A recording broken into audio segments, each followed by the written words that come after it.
كل سنة وانتم طيبين. فاضل كام يوم على العيد الصغير، ويا رب كلنا نبقى بخير.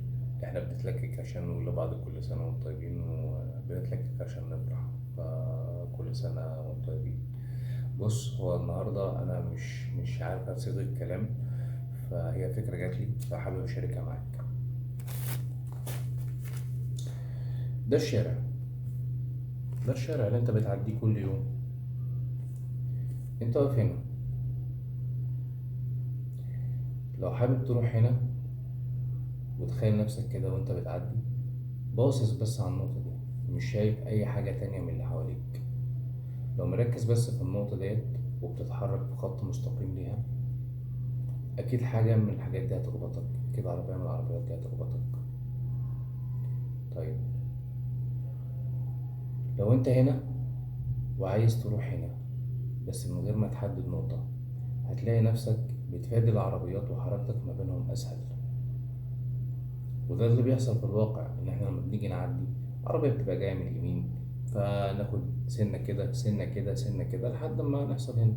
لكن إنك عايز تروح من هنا للنقطة دي تحديدا خط مستقيم، ده مش واقعي، أكيد عربية هتخبطك.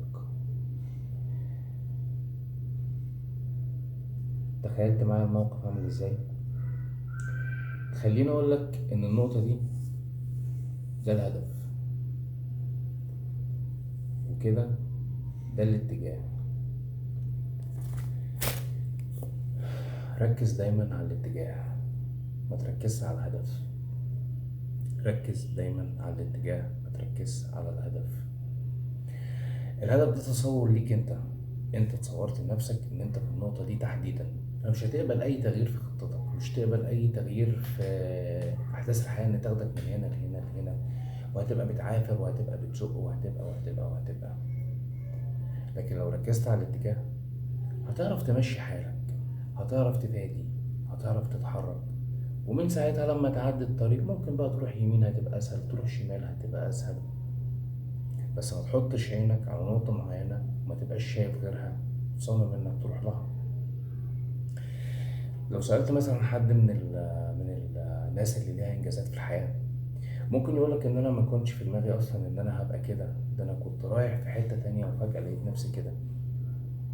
سمح للحياة اللي جواه او للطاقة اللي جواه او للروح اللي جواه انها تسوقه وتمشيه، فعرفت توصله لنقطة كويسة بالنسبة له. لكن الناس اللي فشلت طول الوقت بتقولك الموضوع مش ماشي، الموضوع مش موضوع فيه إجهاد كتير. انت بتخطط لبكرة بشخصيتك النهاردة وبظروفك النهاردة وبأحداث النهاردة وبإمكانيات النهاردة، وده مش منطقي، لأن انت كل يوم عن يوم بتتغير، سواء بتزيد سواء بتقل.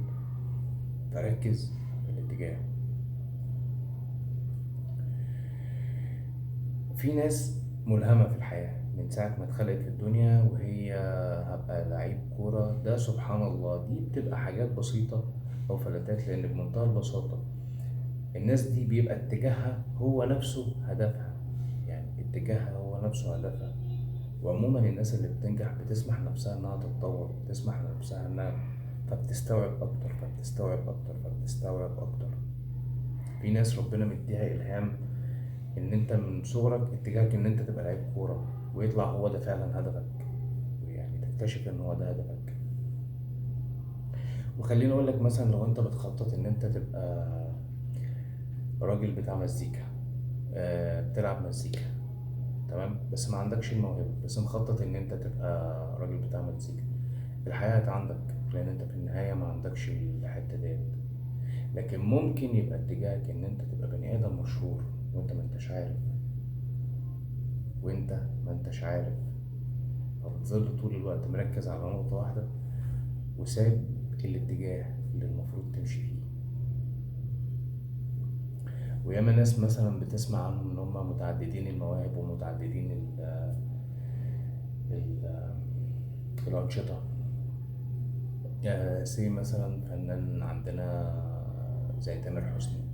تامر حسني ده فنان بيعزف وبيألف وبيلحن الكلام ده كله، هو في الأساس هو مطرب. يمكن يكون أصلا كان هدفه يبقى حاجة تانية، بس لما عدى الطريق عرف يتحرك براحته يمين وشمال. فركزوا على الاتجاهات، ما تركزوش على الأهداف. سيب الحياة تسوقكم، ولو سبت الحياة تسوقك انت والروح اللي جواك هتتلاقوا في نقطة، وعندها بيحصل الحدوتة بتتركب مع بعضها. في كتاب حلو قوي كان أجراه صحفي مع ستيف جوبز، بيتكلم عن النقطة دي كده إن الحياة عبارة عن بازل. ما تيأس طول الوقت، طول الوقت ما تيأس، طول الوقت اتطور، طول الوقت نمي، طول الوقت، طول الوقت اكتسب مهارات، طول الوقت اللي تعرف تتعلمه تعلمه. في النهاية ده كله هيتجمع ويتركب في مكان معين، في زمان معين، في نقطة معينة. ما تركزش طول الوقت في الهدف، ركز في الاتجاه. شوف انت ماشي غرب، ماشي شرق، ماشي جنوب، ماشي شمال، انت طول الوقت هتبقى بتتحرك، طول الوقت هتبقى ماشي. ما تحطش نقطة ثابتة وتقول يا هي دي يا لأ. أحداث الحياة ما بتمشيش كده، وإحنا ملناش سيطرة على أحداث الحياة. معرفش وصلت بقى ولا إيه. فيا رب بس أكون عرفت أعبر بس عن اللي أنا عايز أقولها. هي لسه جايالي دلوقتي فقلت ألحق